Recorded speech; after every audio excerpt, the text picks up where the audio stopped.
Hello and welcome to the Genuine Learning blog. My name is Melissa Galasso, and this week we're going to look at some actions that PEEC took during last week's meeting. And so there are two areas of focus. First is, one item is the exposure draft that they recently issued, and then more delays. So falling in line with all the other providers, PEEC has also made some delays.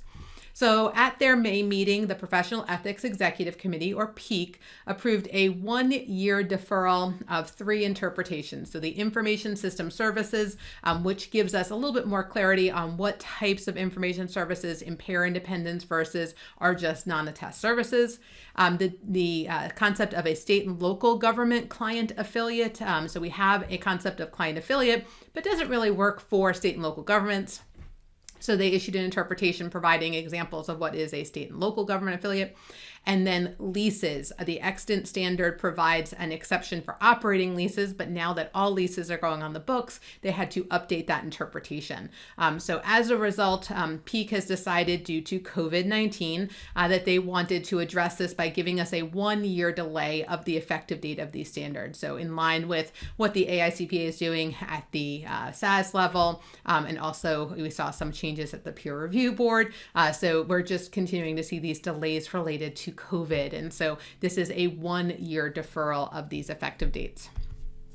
However, they also issued an exposure draft. So they are continuing with the process of trying to improve our interpretations. This was issued in May. However, they gave us a very long period of time to respond. Comments aren't due until September 30th.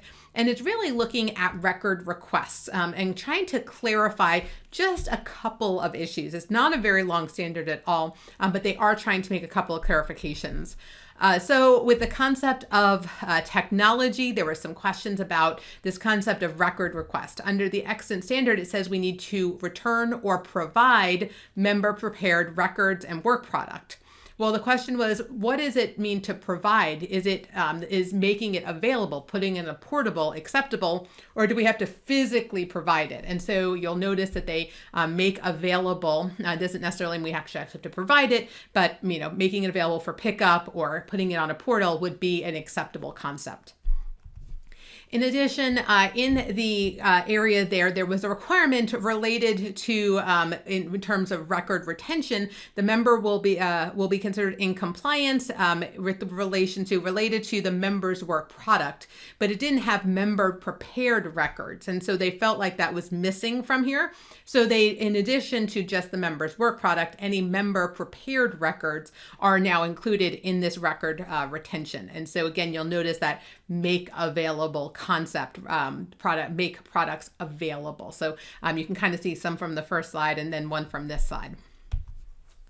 However, they clarify something related to initial return. So in the extant standard, it says that client provided records that are in the member's custody have to be returned upon request. However, there is an exception to the rule that says if they don't pay for the time or expense to retrieve them, right, to give them back. So if you have to, photocopy them, etc. What they're clarifying here is that does not apply to your initial request. So they kind of separate out, if the client asked for it originally, they give you records and they ask for them back, then in that scenario, you have to give them back regardless of whether or not you've been paid. So they kind of clarify this here. So when a client makes a request for client provided records, we should return those records in the custody or control. Such client provided records cannot be withheld regardless of non-payment of fees. Although the member may charge the client a reasonable fee for time and expense incurred to retrieve, copy, and ship such records, the client provided records may not be withheld or delayed due to non-payment. So this is a clarification that in initial request, there's no reason you can withhold. If the client asks for them back, you have to give them back. So in the withholding section, they make it a little bit clearer here that in fulfilling a request, it says the member's work product or the member's copy of client provided records previously provided. So if we provided it to them and they're asking for it again, well, then it's all game. Now you have to, you can charge and you can withhold. But the first request, if you haven't given it to them, you have to give it back. The other thing that you'll notice here is the prior standard talked about retrieving and copying, but was silent about whether or not we could charge for shipping. And so this adds shipping as a reasonable fee because it's a cost incurred to provide it back to the client. So if you FedEx it to them, then that FedEx cost can be charged to the client. So you'll see here, paragraph 11 really has all of them. It has the explanation of it having to be a second or previously requested item, that concept of and shipping, and that concept of making it available. So paragraph 11 has sort of the entirety of the changes within the records request area. So just a clarification, again, trying to be a little bit more consistent in the rules related to record retention. All right, our record, I guess, with requesting of records. So that's it for today's blog. Again, short and sweet, not a large change, but definitely something we want to be aware of, especially if a client is asking for something for the first time and it is a client prepared record.